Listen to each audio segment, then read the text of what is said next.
Les saludo a todos mis hermanos. Estoy súper feliz aunque no se me nota, pero estoy feliz de estar aquí compartiendo la palabra. Estoy algo cansado, pero de verdad que es un gozo en mi corazón poder compartir la palabra con ustedes. Es un gozo para mí ser escogido como hijo de Dios, pertenecer a esta iglesia, saber igual mi trasfondo cuando llegué a esta iglesia y había tantas cosas en mi corazón que no entendía, tantos vicios, pecados, y saber que el Señor hace la obra en nosotros, para mí es un gozo, y también sé que muchos de ustedes así lo es, ¿no? Así que para mí es una bendición, un privilegio poder estar aquí con ustedes, y espero que lo que hablemos hoy sea de edificación para todos, que lo podamos comprender en nuestros corazones, pero lo que le gusta a nuestro Señor es que lo pongamos en práctica, ¿cierto? Así que el Señor nos guíe por medio de su Espíritu para poder entenderlo y después practicarlo. Les quiero pedir que abran sus Biblias, todos, porque somos una iglesia que le gusta leer la palabra, obviamente. Y como ya leímos por ahí, Mateo capítulo 5. Mateo capítulo 5. Y vamos a leer juntos lo que nos dice ahí. Vamos a ir al versículo 1, al versículo 2 y después vamos a saltarnos al versículo 8. Dice lo siguiente: viendo la multitud, subió al monte y sentándose vinieron a él sus discípulos, y abriendo su boca les enseñaba diciendo, y comienzan las bienaventuranzas que se conocen, y nos saltamos al versículo 8 que dice: bienaventurados los de limpio corazón, porque ellos verán a Dios. Les pido que oremos juntos. Querido Señor, te doy muchas gracias por poder estar aquí. Hemos declarado, Señor, con nuestros labios, con nuestros corazones, que tú eres nuestra fortaleza, que tú eres el Rey de nuestras vidas, Señor. Y así como hemos declarado con convicción en nuestros corazones, también, Padre, ahora queremos escuchar tu palabra, Señor. Queremos pedirte que hables a nuestros corazones.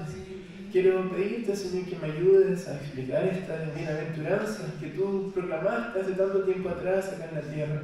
Ayúdame, Señor, dame la gracia, la sabiduría, para poder animar a mis hermanos, para poder corregir con amor, como tú también me has corregido a mí cuando te he pecado, Señor. Ayúdame, guíame, por favor, usa mis labios, usa esto que preparé para que tu nombre sea exaltado y para que mis hermanos, Señor, te conozcan más, te amen más y disfruten de ti y de tu presencia, Señor. Guíame en esto, te lo pido, por favor, no en mis méritos, no del mérito de nuestra iglesia, de un cartel, en tus méritos, sino lo que tú hiciste por nosotros. En el nombre de Jesús, amén. Bueno, estamos en el Evangelio de Mateo. Y es importante recalcar algunas cosas en cuanto a este evangelio. Lo primero es recalcar que este fue escrito por un hombre judío que antes, o al menos en el mismo evangelio, se llamaba Leví, y por alguna razón después Jesús le puso a Mateo, ¿cierto? Era un hombre judío y cuando escribió este evangelio lo escribió para un público judío.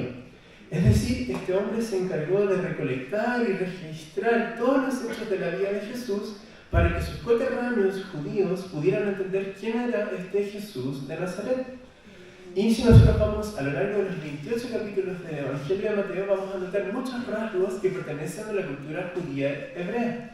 Por ejemplo, hay una expresión que se repite bastante en este Evangelio, que es para que se cumpliese lo dicho por el profeta.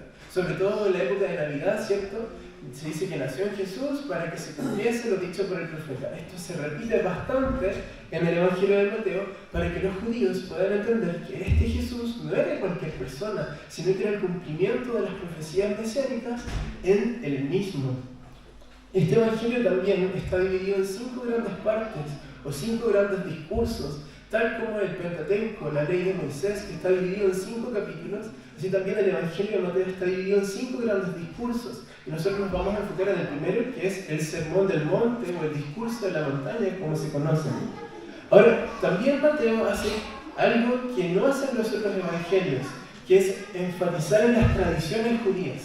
Él habla del lavamiento de manos, de los rituales que hacen los judíos, y si nosotros vamos a Juan o Lucas, ellos no hacen tanto énfasis en estas tradiciones. Recordemos que esto lo hacía para que los judíos pudieran comprender que Jesús, el hombre Jesús, nacido en Belén, era el Mesías prometido. Ahora bien, me imagino esta escena. Imaginemos todos juntos, Jesús sube al monte, ¿cierto? Se juntan los discípulos y las multitudes están ahí pendientes a ver qué va a decir este hombre. Y recordemos que los judíos estaban siendo oprimidos por los romanos. Y ellos esperaban un Mesías poderoso, ¿cierto? Que viniera con espada a librarnos de la opresión, a venir a hacerle guerra a este imperio que nos oprimía. Pero en vez de escuchar guerra o espada o combate, lo primero que dice el Señor Jesús es que los realmente felices no son los poderosos, no son los millonarios, no son los que tienen altos rangos en la sociedad, sino que los bienaventurados son los pobres, los perseguidos, los que lloran, los mansos, los pacificadores, ¿cierto? Entonces, imagínense el shock que había sido para estos judíos ver que este Mesías estaba hablando de algo que ellos no esperaban. Ellos esperaban poder, pero Jesús les habla de unas cosas distintas. Y ahora, en cuanto a las bienaventuranzas que tenemos acá, que son las que están desde el versículo 3 al versículo 12, son 9, pero las últimas dos son como lo mismo, hablan del mismo tema, que es los perseguidos. En el fondo son 8 bienaventuranzas, las cuales están divididas en 3 grandes partes. Si nosotros leemos, vamos a leer primero la palabra bienaventurados. Después, la segunda parte, ¿quiénes son estos bienaventurados? En este caso, los de limpio corazón. ¿Y por qué son bienaventurados? En este caso, porque verán a Dios. Esto se repite en las bienaventuranzas. Ahora, es importante recalcar que estas bienaventuranzas no tienen un sentido literal, sino uno metafórico y sumamente profundo. Porque si nosotros leemos que bienaventurados son los pobres, pensaríamos que los pobres ya tienen su lugar en el cielo. O bienaventurados los que tienen hambre, por eso yo ya estoy allá, ¿cierto? No tiene un significado literal, sino uno que es metafórico y profundo. Tan profundo que podríamos estar hasta las 5 de la tarde tratando de entender esto y apenas rasgaríamos un poco de la profundidad de estas bienaventuranzas. Por eso, mis hermanos, tenemos que ser humildes cuando entramos a la palabra. Porque por más que hayamos leído esto muchas veces, siempre el Señor nos va a mostrar nuevas cosas. Ahora, estas bienaventuranzas también se deben considerar en conjunto. Es decir, estas bienaventuranzas describen a las que pertenecen al reino de los cielos. Nosotros que por gracia pertenecemos al reino de los cielos, somos bienaventurados porque lloramos, porque somos pacificadores, o al menos lo intentamos, somos de limpio corazón, somos perseguidos. No es que ciertas personas sean limpios de corazón, otros son pacificadores, otros son mansos, sino que es un conjunto que describe a las personas que pertenecen al reino de los cielos. Es algo así como lo que pasa con el fruto del Espíritu. A veces se dice los frutos del Espíritu, ¿cierto? Pero en realidad el fruto es uno solo que tiene estas virtudes: paz, paciencia, gozo, mansedumbre. Lo mismo pasa con las bienaventuranzas. Y el foco que tenemos que tener en cuanto a estas bienaventuranzas es que el único capaz de cumplir cada una de ellas es nuestro Señor Jesús. Él es el pobre en espíritu que no hacía nada por su propia voluntad, sino que le pedía al Padre dirección en cada cosa que hacía. Él es el manso, Él mismo lo dijo: aprendan de mí que soy manso y humilde de corazón. Él es el perseguido, ¿cierto? Él es el puro, limpio de corazón. Él es nuestro ejemplo a seguir. Por eso Él lo predicaba con tanta autoridad. Teniendo en mente todo esto, si nos enfocamos en nuestra bienaventuranza del día de hoy, bienaventurados los de limpio corazón, porque ellos verán a Dios, vamos a decir que aquellos que verán a Dios no son solamente aquellos que hacen obras externas bondadosas, sino aquellos que son limpios en su interior. Por consiguiente, su actuar externo, lo que hacen, lo que dicen, está en armonía con lo que está en su corazón. Podríamos preguntarnos entonces, ¿quiénes son realmente los de limpio corazón? ¿A qué se refiere Jesús con estas palabras? Vamos a ver 3 ideas, ojalá bien rapidito. Dice, vamos a ver que los limpios de corazón son aquellos que han sido regenerados por el Espíritu Santo, que se han arrepentido de sus pecados. Los de limpio corazón también son aquellos que caminan en integridad y no en hipocresía. Y los de limpio corazón son aquellos que gozan de la comunión íntima con Dios. En cuanto a esta bienaventuranza, si nosotros tuviéramos, como dije, si nosotros viéramos el sentido literal de esta bienaventuranza, si lo viéramos desde una perspectiva mundana, ¿cierto?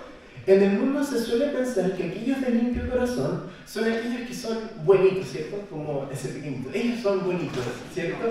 Algunos que obran bien, un trabajador honrado, una buena esposa, un joven educado o un estudiante destacado. Todas esas personas podrían ser aquellos que son limpios de corazón. O ahora está muy de moda esto de seres de luz y esas cosas, estas personas que son como súper buenas, ¿cierto? El mundo piensa que esas personas son las buenas. Y no está mal. O sea, no está mal que las personas obren el bien, pero no era este el real significado de esta bienaventuranza. Esto sería tener una perspectiva mundana, es decir, pensar que solamente los que obran bien o los bonitos son bienaventurados porque tienen un limpio corazón. O como escuchamos muchas veces, ¿para qué voy a ir a la iglesia? ¿Para qué voy a ser cristiano? Si yo obro bien, entonces mi corazón está limpio, ¿cierto? O incluso algunos dicen, no, si yo ya tengo mi terreno en el cielo, ¿cierto? Con todas mis buenas obras. No es a eso a lo que se refiere el Señor Jesús. Es sumamente importante recalcar esto, porque si vemos las bienaventuranzas desde una perspectiva mundana y terrenal, estaríamos hablando de una salvación que es por obras y no por gracia. O sea, aquellos que actúan bien, ellos sí se irían al cielo, pero nosotros que actuamos mal, no tenemos salvación. Además, estaríamos malinterpretando las palabras de Jesús. Entonces, ¿a qué se refiere cuando habla de los de limpio corazón realmente? Para poder entender esto, debemos entender la naturaleza del corazón del hombre, que se ha predicado varias veces aquí. Si buscan, lo voy a leer rápidamente, si quieren lo buscan, Mateo capítulo 15, versículo 19 dice: porque del corazón salen los malos pensamientos, los homicidios, los adulterios, las fornicaciones, los hurtos, los falsos testimonios, las blasfemias. Ese es el corazón del hombre. No, es decir, no hay alguien que sea bueno de corazón por sí mismo. Jeremías capítulo 17, versículo 9, súper conocido, dice: engañoso es el corazón, más que todas las cosas, y perverso. ¿Quién lo conocerá? Entonces, desde una perspectiva bíblica, afirmamos que por más buenas acciones que hagan las personas, por más dinero que se dé a la caridad, por más voluntariados o ayuda al prójimo, que esas cosas no son malas en sí, por más que hagan todas estas cosas, e incluso por más que se venga a la iglesia todos los domingos, por más que tengamos la Biblia abierta a la entrada de la casa, ninguna de esas cosas hacen que nuestro corazón sea limpio a los ojos de Dios. Por más que hagamos estas cosas, los corazones de los hombres siguen siendo pecadores, y estas acciones externas no producen la limpieza que el Señor quiere. El hombre por sí solo, por sus acciones, no puede ser bienaventurado, no puede gozar de esta bienaventuranza, porque su corazón es engañoso. Y esa es la verdad del Evangelio, aunque duela. El corazón del hombre, las personas pueden ser muy buenas, incluso hay personas que son incrédulas, que no vienen a la iglesia, que muchas veces actúan mejor que nosotros, ¿o no? Pero por más buenas que sean sus acciones, su corazón es pecaminoso. Y necesitan algo más, necesitan un Salvador, necesitan un nuevo corazón. Entonces, pensemos nuevamente todo esto que venimos hablando. Si los de limpio corazón no son solamente los bonitos, como piensa el mundo, y asimismo, si la Biblia afirma que el corazón del hombre es engañoso, ¿para quiénes va dirigida esta bienaventuranza? ¿O cómo puedo ser realmente limpios de corazón? Y aquí es donde entramos en terreno firme, porque hay un solo camino para gozar de esta bienaventuranza. Ese camino es nuestro Señor Jesús, pero para entrar en ese camino tenemos que arrepentirnos de nuestro pecado, reconocer la maldad que hay en nuestros corazones. Es importante esto porque cuando Jesús comenzó su ministerio público en Mateo capítulo 4, lo primero que dijo, antes de sanar enfermos, antes de hacer milagros, antes de llamar a sus discípulos, antes de sacar demonios y todas esas cosas, lo primero que dijo en Mateo capítulo 4, versículo 17, dice: desde entonces comenzó Jesús a predicar y a decir: arrepentidos, porque el reino de los cielos se ha acercado. Esa es la clave para que el hombre pueda gozar de la bienaventuranza, arrepentirse de sus pecados. En otras palabras, sabiendo que Mateo es el Evangelio del reino de los cielos, la intención del escritor es mostrar cómo las personas pueden gozar de esta bienaventuranza, y para eso debemos recalcar las palabras de Jesús, que es el arrepentimiento. Este arrepentimiento también está mostrado en el Sermón del Monte. Si vamos a las primeras dos bienaventuranzas, ahí en Mateo capítulo 5, versículo 3, veamos lo que dice.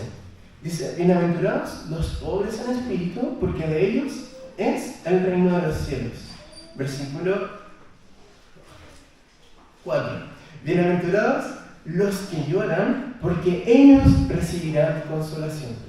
Como hemos dicho hasta acá, si nosotros tomáramos el significado literal, diríamos que aquellos que andan llorando, ¿cierto?, son bienaventurados, o aquellos pobres son los bienaventurados, pero no se refiere a eso.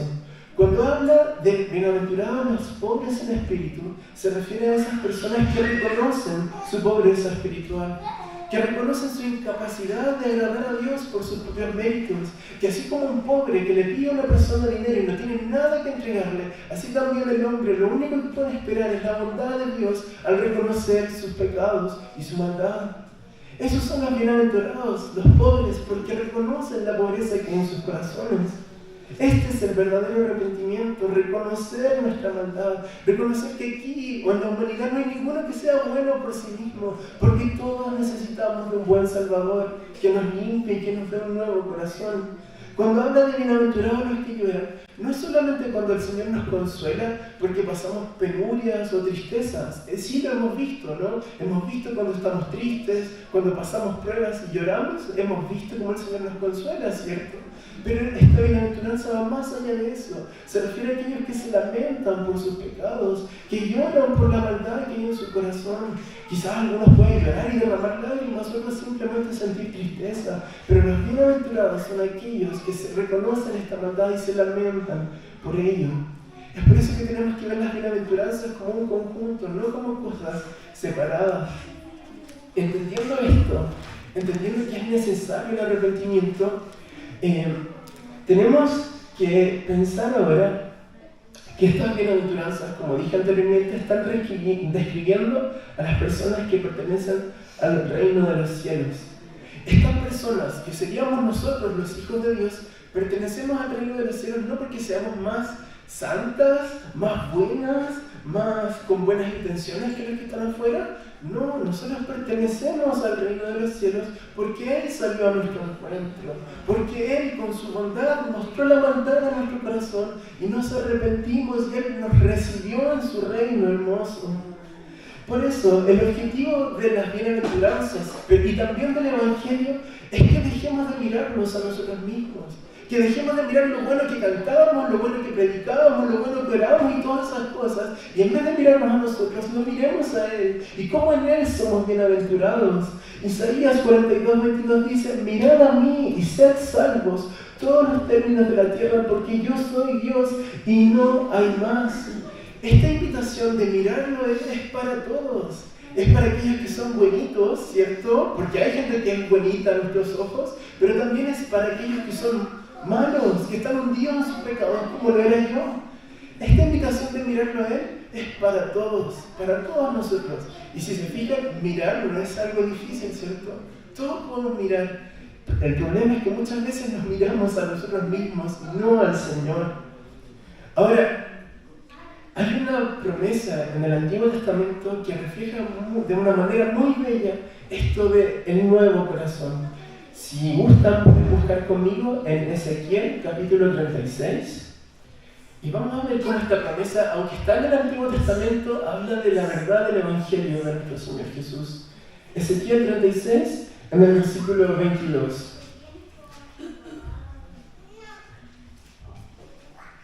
Dice así. Por tanto, Ezequiel 36, 22. Por tanto, di a la casa de Israel, así ha dicho Jehová el Señor, no lo hago por vosotros, oh casa de Israel, sino por causa de mi santo nombre, el cual profanasteis vosotros entre las naciones a donde habéis llegado. Y santificaré mi grande nombre, profanado entre las naciones, el cual profanasteis vosotros en medio de ellas, y sabrán las naciones que yo soy Jehová, dice Jehová el Señor, cuando sea santificado en vosotros delante de sus ojos. Y yo os tomaré de las naciones, y os recogeré de todas las tierras, y os traeré a vuestro país. Esta promesa de Ezequiel fue a los cautivos en Babilonia. ellos estaban ahí no porque estaban haciendo la voluntad de Dios, sino que fue tanta la maldad que hubo que llegó el rey Nabucodonosor y los llevó a Babilonia. Y Ezequiel fue el único que profetizó en medio del pueblo en Babilonia. Isaías profetizó de Israel, Jeremías no fue a Babilonia, sino que se quedó en Israel y después fue a Egipto, pero Ezequiel fue el único que estuvo ahí. Ahora, en esto que acabamos de leer, el Señor les explicaba por qué estaban ahí en Babilonia y qué iba a pasar después, que Él los iba a traer de vuelta a su nación. Y el versículo 25 es la promesa que nosotros estamos buscando. Dice: esparciré sobre vosotros agua limpia, y seréis limpiados de todas vuestras inmundicias, y de todos vuestros ídolos os limpiaré. Os daré corazón nuevo, y pondré espíritu nuevo dentro de vosotros, y quitaré de vuestra carne el corazón de piedra, y os daré un corazón de carne. Y pondré dentro de vosotros mi espíritu, y haré que andéis en mis mandamientos, y guardéis mis preceptos, y los pongáis por obras. Todos nosotros éramos como el pueblo de Israel, teníamos un corazón de piedra, duro, que no era capaz de entender las cosas de Dios, que no se movía ante sus propios pecados, ante las maldades de los demás. Pero cuando reconocimos nuestra maldad, el Señor cambió este corazón de piedra y nos dio un corazón de carne, un corazón que siente las cosas de Dios, que disfruta de las alabanzas, que disfruta de leer la palabra, que disfruta de la oración. La pregunta es, ¿tenemos ese corazón hoy? ¿Disfrutamos de las cosas de Dios? ¿O seguimos con un corazón duro que nos cuesta entender las cosas de Dios? Si es así, podemos pedirle a Él que cambie nuestro corazón y que nos dé un corazón de carne y que pueda gozar de las cosas del Señor. Por eso somos bienaventurados nuevamente. No es porque seamos especiales, santurrones, bonitos, porque quedaríamos muchos afuera, ¿cierto? Somos bienaventurados porque el Señor nos dio un nuevo corazón. Y esa obra que hizo en nosotros es maravillosa, ¿o no? Antes hacíamos lo que queríamos. Si pudiera una lista de todos mis pecados, quizás no terminaríamos nunca. Hacía lo que yo quería. Si quería salir a las fiestas, salía. Si quería decir garabatos, los decía. Si quería ser respetuoso, también. Y no me miren a mí más, porque ustedes también tienen sus pecados. Pero cuando el Señor llegó a nuestras vidas, cambió esas cosas. Ya no hablo de la manera que hablaba, y no porque sea especial, porque el Señor obró en mi corazón. Ya no me gustan las cosas que antes me gustaban, porque Dios cambió mi corazón. Antes me gustaban otras cosas, ahora me gusta leer la palabra, aunque a veces me cuesta. Y eso debería pasar en nosotros, como cristianos. Amar las cosas de Dios. Aunque sigamos luchando con nuestra carne, amar las cosas del Señor.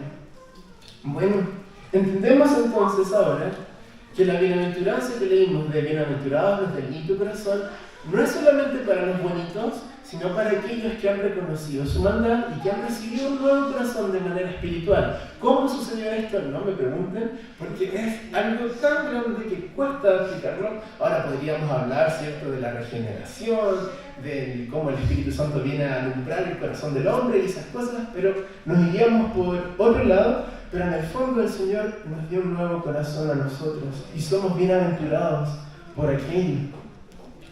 Miren, con relación a esta bienaventuranza, un teólogo, William Hendrickson, dice lo siguiente: la bendición de la sexta bienaventuranza no se pronuncia sin discriminación sobre los que son sinceros solamente, como hemos venido diciendo hasta acá. No es para aquellos que son limpios de corazón, sino más bien sobre aquellos que en su adoración al Dios verdadero, en conformidad con la verdad revelada en su palabra, se esfuerzan sin hipocresía para agradarlo y glorificarle a Él. Quedémonos con esto último: se esfuerzan sin hipocresía en agradarlo y glorificarlo. Es ahora, mis hermanos, que tenemos que ir un poquito más profundo en cuanto a esta bienaventuranza. El Señor dice que son bienaventurados los de limpio corazón, y hemos hablado que los de limpio corazón son los que tienen un nuevo corazón, ¿cierto? Un trabalenguas, pero sobre todo son aquellos que andan sin hipocresía, que buscan agradar a Dios con unas intenciones sinceras y no con apariencias externas. En el fondo, lo que busca el Señor en los oyentes y en nosotros hoy es más allá de una obediencia externa, porque cualquiera puede obedecer externamente. Lo que buscaba Jesús era un cambio en el interior de las personas, es decir, desde el corazón hacia afuera y no al revés. Jesús en el fondo buscaba personas íntegras, ¿cierto? No personas perfectas, aunque al final del sermón también dice sean perfectos porque mi Padre es perfecto, pero no en ese sentido, en el sentido de madurez, pero personas que sean de carne y hueso, cristianos que predican la palabra, pero también se caen y piden perdón y el Señor les levanta. No buscaba personas excelentes. John Flavel, un puritano que me gusta leer, dice: no es tener las manos limpias lo que nos hace cristianos realmente, porque los hipócritas también pueden mostrar manos limpias, sino la vigilancia purificadora y el ordenamiento correcto del corazón. Yo cuando leía el Evangelio de Mateo, notaba algo bastante interesante. Cuando Jesús se acercaba a los pecadores, y no solo en Mateo, sino en los otros 3 evangelios, nunca declaró públicamente la maldad de las personas. Por ejemplo, cuando se acercó a Zaqueo, y Zaqueo estaba allá en el árbol, no le dijo: oye, tú ladrón, baja del árbol, ¿cómo se te ocurre? No, él aceptó la invitación y fue a comer con Zaqueo, y Zaqueo fue transformado. Lo mismo en Juan capítulo 8, con la mujer que fue injustamente puesta ante Jesús por una acción que hizo en el adulterio. Jesús no la trató de: oye, adúltera, ¿cómo se te ocurre? O cosas así. ¿Qué le dijo? Simplemente ve y no peques más, pero no denunció su pecado públicamente. O cuando se relacionaba con los romanos, ¿cierto? Con el centurión, no les dijo: oigan, ustedes opresores, ¿cómo se les ocurre? No, de hecho muchas veces hizo sanidades en favor de ellos. Sin embargo, cuando habla de la hipocresía, Jesús no tenía tapujos para denunciarla públicamente. Nosotros vemos a lo largo del Evangelio de Mateo que había un grupo que mostraba una apariencia muy linda por fuera, pero por dentro eran hipócritas. Busquen ahí mismo en Mateo capítulo 23. Este es un discurso bastante fuerte, bastante golpeado, pero creo que es necesario para la iglesia de hoy. Mateo capítulo 23, versículo 25 al 28. Mire, son palabras bastante fuertes, pero me gustaría que lo leamos a la luz de todo el Evangelio.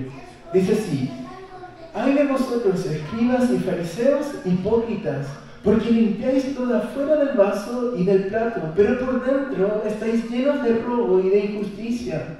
Fariseo ciego, limpia primero lo de dentro del vaso y del plato, para que también lo de afuera sea limpio. Ay de vosotros, escribas y fariseos hipócritas, porque sois semejantes a sepulcros blanqueados, que por fuera la verdad se muestran hermosos, mas por dentro están llenos de huesos muertos y de toda inmundicia. Así también vosotros por fuera a la verdad os mostráis justos a los hombres, pero por dentro estáis llenos de hipocresía y de iniquidad. Es un discurso muy largo de Jesús en contra de la hipocresía de estas personas. Y cuesta ver a Jesús tan molesto frente a esto, pero Él nos explica ahí que estas personas eran malas, eran malvadas, pero la maldad de ellos no estaba solamente en sus acciones, sino que ellos las escondían con apariencias externas. Dice que ellos oraban, iban a las casas de las viudas y hacían oraciones hermosas y abusaban de ellas, en el sentido del dinero o de la comida, pero usaban estas oraciones para justificar sus pecados. Estas personas usaban las mejores ropas, las mejores camisas, y para cubrir la maldad de su corazón, pero para tener un estatus dentro de los fariseos. Estas personas también interpretaban la ley a su conveniencia para justificar sus pecados, ¿cierto? Y en el versículo 13 de este capítulo dice: mas ay de vosotros, escribas y fariseos hipócritas, porque cerráis el reino de los cielos delante de los hombres, pues ni entráis vosotros, ni dejáis entrar a los que están entrando. La maldad que había en el corazón de estos hombres de repente se parece un poco a la iglesia actual. No hablo de acá, hablo de la iglesia en general. ¿Cuántas cosas horribles han pasado de repente dentro de la iglesia evangélica?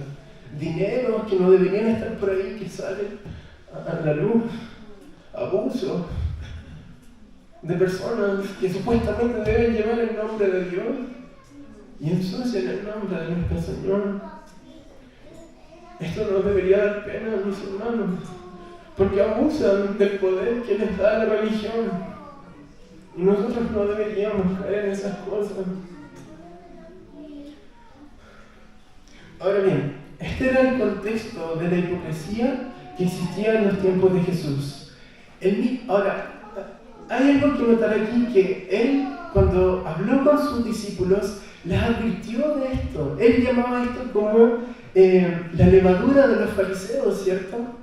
Este era un peligro para sus discípulos, no solo porque ellos podían ser afectados por las malas acciones de ellos, sino porque también eso podía crecer en el corazón de sus discípulos. Mateo 16:5 dice, y Jesús le dijo, mirad, guardaos de la levadura de los fariseos y de los saduceos.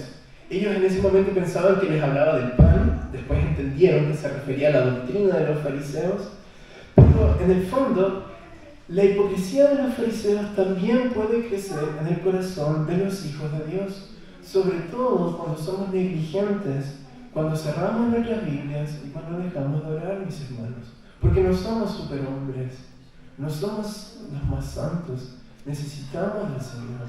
Si cerramos nuestras Biblias y dejamos de orar, esa hipocresía que estaba en esas personas puede crecer en nosotros también. Quizás no de la misma forma, pero va a crecer. Gálatas capítulo 5, versículo 16 dice, digo pues, andad en el Espíritu y no satisfagáis los deseos de la carne. Esto va dirigido a la iglesia, no a las de afuera. Para nosotros es ese mandato, no satisfacer los deseos de la carne. Colosenses 3, 5, del 8 al 9 también dice, haced morir pues lo terrenal en vosotros, fornicación, impureza, pasiones desordenadas, malos deseos y avaricia. Pero ahora dejad también vosotros todas estas cosas, ira, enojo, malicia, blasfemia, palabras deshonestas de vuestra boca, no mintáis los unos a los otros. Es una lista horrible, pero va dirigida a nosotros también. De alguna otra manera eso también puede salir de nuestros corazones, mis hermanos. Ahora, ¿cómo se puede manifestar esta hipocresía en nosotros?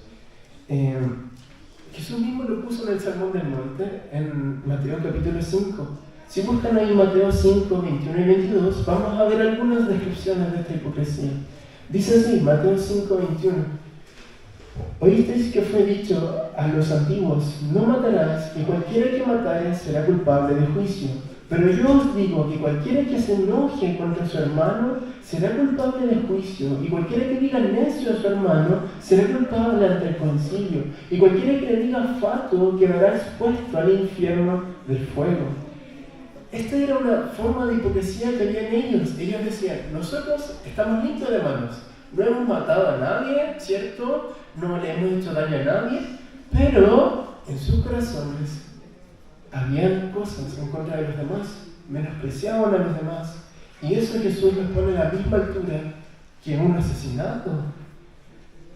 Después en el versículo 27 dice, oísteis que fue dicho, no cometerás adulterio. Pero yo os digo que cualquiera que mira a una mujer para codiciarla y adulteró con ella en su corazón. Lo mismo, quizás estas personas decían, estamos limpios, pero quizás qué cosas habían en sus corazones, cómo miraban a las mujeres, ¿cierto? Y por último, hay más, pero me quiero enfocar en esta, el versículo 43. Oísteis que fue dicho, amarás a tu prójimo y aborrecerás a tu enemigo. Pero yo os digo, amad a vuestros enemigos, bendecid a los que os maldicen, haced bien a los que os aborrecen, y orad por los que os ultrajan y os persiguen. Ahora, nosotros podríamos ser como los fariseos y decir, ¿cómo les ocurre actuar así, cierto? Pero la palabra dice que es como un espejo. Y antes de juzgar a esas personas, lo que nos invita la palabra es apuntar a nuestro propio corazón, mis hermanos. ¿Acaso estas cosas de repente no pasan entre nosotros? ¿Acaso de repente no ponemos apariencias aquí? Pero cuando salimos del templo hablamos cualquier cosa en contra de nuestros hermanos. ¿Hablamos más de la cuenta en contra de alguien? ¿Acaso no nos pasa eso? Con relación al adulterio, ¿qué cosa miran nuestros ojos cuando nadie nos ve? ¿O qué cosa hablan nuestros labios? En nuestros trabajos hay chistes en doble sentido. Hay cosas que no deberían salir de la boca de un hijo de Dios. Y por último, cuando alguien busca nuestro mal, ¿albergamos odio en nuestros corazones? ¿O hacemos lo que nos pide la palabra y oramos y bendecimos a esas personas? Mis hermanos, yo no vengo a pararme acá a ponerme como el estándar de pureza porque definitivamente no lo soy. A todos nosotros nos cuestan estas cosas. Todos nosotros somos propensos a caer en esto, mis hermanos. Es por esto que debemos dejar de mirarnos a nosotros mismos y mirar a Jesús y cómo Él nos transforma. Es por eso que las bienaventuranzas tienen que tomarse como un conjunto, porque yo nunca voy a dejar de ser pobre en espíritu, siempre voy a necesitar de mi Señor para que me corrija y para que no me deje hablar las tonteras que de repente digo. Es por eso que tengo que llorar por mis pecados, porque cuando dejo de lamentarme por ellos es que le doy rienda suelta a mi corazón. Todos nosotros, cuando hacemos estas cosas, tenemos esta tendencia pecaminosa a huir de Dios en vez de huir hacia Dios. Tal como lo hizo Adán en el huerto, ¿cierto? Cuando pecó y buscó esas hojas para taparse, así también nosotros muchas veces usamos estas hojitas para tapar lo que hay dentro de nuestros corazones por medio de servicio, por medio de apariencias. Venimos a la iglesia muchas veces porque es lo correcto y es lo que hay que hacer, pero en realidad nuestro corazón no quiere estar acá. Hacemos las cosas muchas veces por compromiso, porque tenemos un cargo y es la responsabilidad que nos corresponde, pero en realidad en nuestro corazón estamos enojados, amargados o llenos de rencor. Al igual que los fariseos, de repente mostramos algo por fuera que en nuestro corazón no somos muchas veces. Pero ¿qué nos dice la palabra, mis hermanos? Proverbios 28:13: el que encubre sus pecados no prosperará, mas el que lo confiesa y se aparta alcanzará misericordia. Primera de Juan 1:8-9: si decimos que no tenemos pecados, nos engañamos a nosotros mismos y la verdad no está en nosotros. En cambio, si confesamos nuestros pecados, Él es fiel y justo para perdonar nuestros pecados y limpiarnos de toda maldad. Isaías 55:7: deje el impío su camino y el hombre inicuo sus pensamientos, y vuelvas a Jehová, el cual tendrá de él misericordia, y al Dios nuestro, al cual será amplio en perdonar. Y esto es lo que pedía David cuando veía hipocresía en su corazón. Salmo 51, ¿cierto? Crea en mí, oh Dios, un corazón limpio y renueva un espíritu recto dentro de mí. Vuélveme el gozo de tu salvación y espíritu noble me sustente. Otro Salmo 86:11 dice: enséñame, Jehová, tus caminos, caminaré yo en tu verdad, afirma mi corazón para que tema tu nombre. ¿Por qué es importante hablar de esto? Porque cuando caemos en la hipocresía es cuando el gozo del Señor desaparece de nuestras vidas, ¿cierto? Como dije recién, hacemos cosas por compromiso, nuestro corazón no está acá, está en cualquier otro lado. Pero cuando nosotros le entregamos a nuestro corazón hipócrita, el Señor no nos deja condenados. Como cantábamos recién, Él levanta nuestra cabeza, Él nos perdona una y otra vez, Él nos limpia, podemos estar hundidos en nuestras maldades, pero a Él no le importa eso, porque Él nos perdona si nosotros somos sinceros y nos vuelve a levantar. ¿Hemos probado de ese perdón? ¿Hemos probado de esa bondad? Si lo has probado, es porque somos bienaventurados. Ahora, y por último, somos bienaventurados porque veremos su rostro. Si nos fijamos bien, la bienaventuranza no está en ser limpio en sí. Yo no soy gozoso porque soy más santo de esas cosas. Bien, los de limpio corazón son bienaventurados porque verán a Dios. Eso dice la última parte. Y Apocalipsis capítulo 22, del 3 al 5 dice: y no habrá más maldición, y el trono de Dios y del Cordero estará en ella, y sus siervos le servirán, y verán su rostro, y su nombre estará en su frente, y no habrá allí más noche, y no tienen necesidad de luz, ni luz de sol, porque Dios el Señor los iluminará, y reinarán por los siglos de los siglos. Esta es la mayor dicha del cristiano: es que el pecado que hay en mi corazón en algún momento se va a acabar. Yo no voy a tener que luchar con mis ataques de amargura o cosas así. La muerte no tendrá poder sobre mí y sobre nosotros, ¿cierto? Nuestros cuerpos serán transformados y cuando Él venga por nosotros lo veremos tal cual es. Todas las luchas se acabarán, no habrá más enfermedades, no habrá más maldad, porque estaremos con Él para siempre y por siempre. Anhelamos eso, ¿no? Lo anhelamos. El himno Estoy bien con mi Dios dice: la fe tornarás en feliz realidad al irse la niebla veloz. Desciende Jesús con su gran majestad. Aleluya, estoy bien con mi Dios. Eso es lo que anhelamos. Dejar de ver todo esto oscuro, dejar de luchar por nuestros pecados y que Él venga por nosotros y nos lleve a su reino para por fin disfrutar de esto. Este ver a Dios no se cumplirá solamente cuando estemos con Él en el cielo. Este ver a Dios también lo podemos cumplir ahora. De alguna u otra manera, cuando nosotros leemos la palabra, cuando nosotros nos arrodillamos, por los ojos de la fe estamos viendo a nuestro Señor cara a cara. Y 1 Corintios capítulo 3, versículo 18 dice que nosotros somos transformados de gloria en gloria, ¿cierto? Cuando contemplamos el rostro de nuestro Señor. No es que la Biblia sea algo santo, ¿cierto? Donde está, ¿cierto? Que hasta Dios, no. Esta es la palabra de Dios y aquí por los ojos de la fe, cuando habla mi corazón, yo estoy viendo a mi Señor y soy transformado. Lo mismo cuando me arrodillo en mi pieza. La palabra dice en Hebreos que estamos frente al trono de la gracia. ¿Nos damos cuenta de eso? Que cuando estamos solos estamos frente a Él y Él nos está mirando y a pesar de nuestros muchos pecados, de nuestras muchas fallas, Él nos mira y con todo eso nos ama. Esto es lo bonito de la bienaventuranza, gozar de una relación con Dios, gozar de su compañía, de su amor. ¿Gozamos de ella o no? ¿O la vemos de lejos? ¿Cierto? Mis hermanos, sé que quizás este tema de la hipocresía fue bastante duro. Estaba luchando con mi corazón de sacar esas partes o no, pero al menos creo que fue lo que el Señor me llevó a hablar. Si te molestaste conmigo porque dije algo muy brusco, prefiero, como dicen muchos predicadores, que te enojes conmigo y que estés bien con Dios, a que yo te caiga bien y estés en desacuerdo con Dios. La palabra es la palabra, no la podemos cambiar, ¿cierto? Y nosotros, los de limpio corazón, nos gozamos en ella, en abrirla, en estudiarla, en memorizarla, en enseñarla a nuestros hijos. ¿O no? Amén, ¿cierto? La invitación entonces de hoy es a que podamos andar en un caminar íntegro.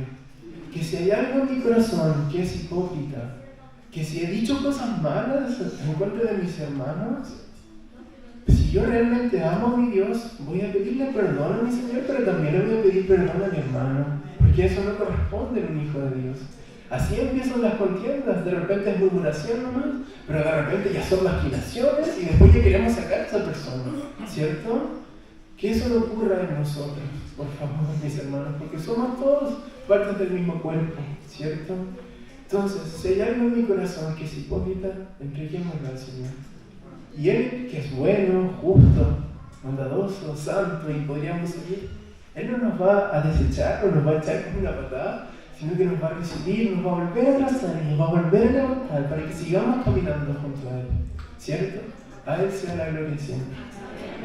Les invito a Él, mis hermanos, tengan un tiempo ahí con el Señor. Si algo hay que cambiar en el corazón, mis hermanos, tómense su tiempo para hablar con Él. Y si hay que cambiar algo, díganselo a Él, no a mí. No pongamos apariencia porque ya hablamos de eso. Díganlo, ustedes están frente a Dios, no frente a mí. Así que tómense su tiempo, mis hermanos.